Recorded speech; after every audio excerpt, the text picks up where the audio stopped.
M16 or Beluga shows herself, huh? Accolade.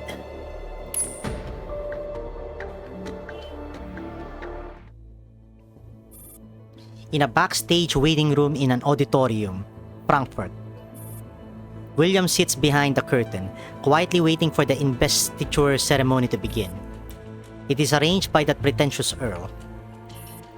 Although he has already been accepted by those old geezers as a member of the URNC, formalism has endured throughout human civilization for a reason. It serves a purpose. So William understands why he must waste time sitting here. Only through this ritual does he become, in the truest sense, one of them.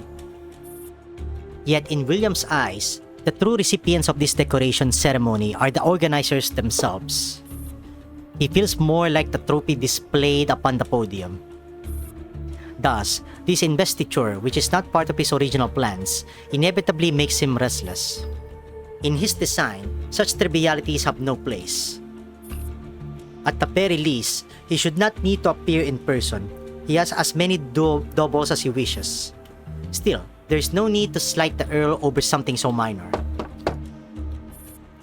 A knock sounds at the door. William knows the ceremony is about to begin.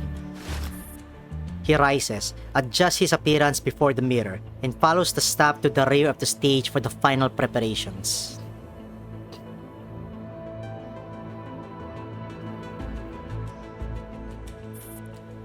Now, please welcome our comrade from the Union of Prosartrism Nations Coalition, Lord Ballard von Oberstein, to the stage for his investiture. As the host concludes the introduction, William walks forward slowly. Countless camera flashes erupt against his face. Thunderous applause rolls from the audience below. He looks out at the fervent crowd and recognizes the expressions on their faces. Once upon a time, that obsequious fawning devotion belonged solely to Rudolf von Oberstein of the German Democratic Republic. Now Oberstein is nothing more than roadside grass, ignored and trampled upon, while he not only unified the inner and outer identity of the name William, but also stands as the most distinguished heir of the Oberstein family's glory. The honor that once belonged to his biological father has wisely transferred itself to him, as it should. Only today does he truly feel what it means to seek revenge on Rudolf. Not merely biological eradication, but total social replacement, complete revenge. Not to mention, he has already purged every last vestige of his father's influence.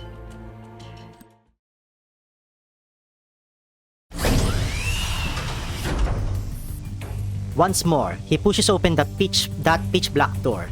Facing the rows of kneeling figures, he again recalls the sight from 15 years ago, the moment after endless darkness when he first saw his sister dismembered. After walking out of that warehouse, he resolved to take revenge on Oberstein. For that purpose, he has endured for years in silence. When Morido dissected him in the same manner, William smiled in satisfaction. Then he gave the NATO one last order. Every individual who has directly served Oberstein over the last 20 years is to be brought to this warehouse, including their immediate family members. My dear little brother, you have finally done it. I am truly happy for you. His sister's voice drips down, lingering beside his ear. Sister, go, do everything you wish to do. I will always stay with you. It's alright. Tunasia's voice gradually fades. William lifts his head to extract himself from the tide of emotion. He walks to a man and gives him a tentative kick. The NATO understands immediately and removes the blindfold tied around the man's head. Young master, have mercy. I never spoke a single word to Lord Oberstein. A blatant lie. Ha, big man, do you know what my greatest strength is? Mercy and kindness? William laughs aloud. It is my excellent memory. The bodyguard's face turns ashen. He trembles on his knees. I recognize your face. I remember every word you ever said. You were the captain who held me down and threw me into that room 15 years ago. He raises his head and points toward the woman in a white lab coat several rows back. Third row behind you. Third to the right. Her name is Karen. She gave the order to dissect Lucy. Later, when Oberstein placed me in confinement, I memorized the roster of every staff member at the Research Institute. Your faces, your duties, I can recite them all. Young master, spare us. We were only following Lord Oberstein's orders. We had no choice. Begging for mercy, eh? I suppose you're not at fault. As you said, you were merely following orders. You never formed the will to oppose me. In other words, you are innocent. The researcher who spoke moments ago brightens at these words. Then we are spared? You let us go? My wife and child... Sir, I have not finished speaking.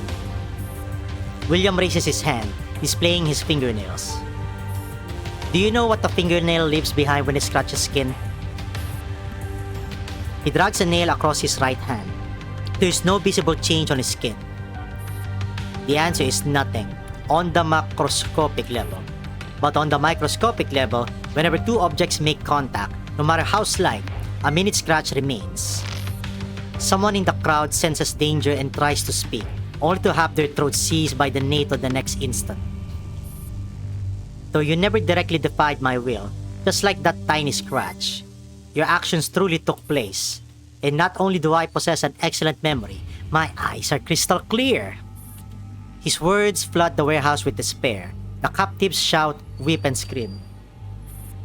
I will let your families rot in this warehouse for generations until the particles composing your bodies endure endless half-lives amid the universe's heat death. Regrettably, you have not obtained a ticket to the new world. Instead, you will serve a life sentence in the old one. With that, William leaves the warehouse. The NATO shuts the door behind him. In the office of the Research Institute, he opens a box. Inside sits a potted plant. Yet instead of green leaves, it grows raw, blood-soaked flesh. At its crown rests the shattered but unmistakable human head of Oberstein. And you, Oberstein, death would be mercy for you. Do not worry. Being torn apart is nothing. I will stitch you back together flawlessly. I will not spare a single neuron. I will ensure you are put to full use, the same way you treated sister. But first, I must perform surgery on her. As for you, your immediate duty is to look pretty as a potted plant.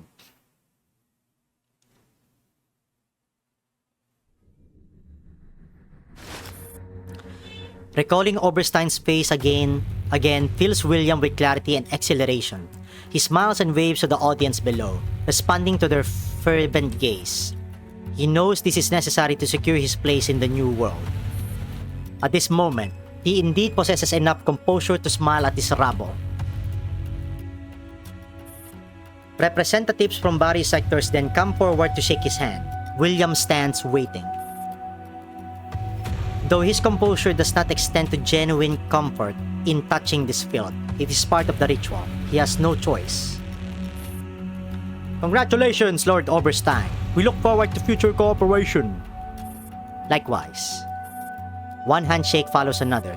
William grows impatient, but he lowers his head and subtly readjusts his expression. Then from within the noisy, chaotic mass of mediocrity, a sharp piercing gaze strikes him. He is not a battle-hardened soldier, but his instincts remain keen. His practiced smile freezes. His eyes cut through the crowd and meet those hidden beneath the hood. Her again. You never learn, do you, filthy idiot? What? I returned from the borderlands to deliver your death. Until you reach your end, I will not close my eyes. Unauthorized T-Dal detected. My target is armed. Protect the VIP! Repeat! Protect the VIP!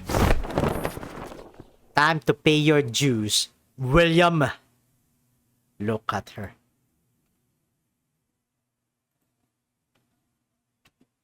She's actually called Beluga now. Alright.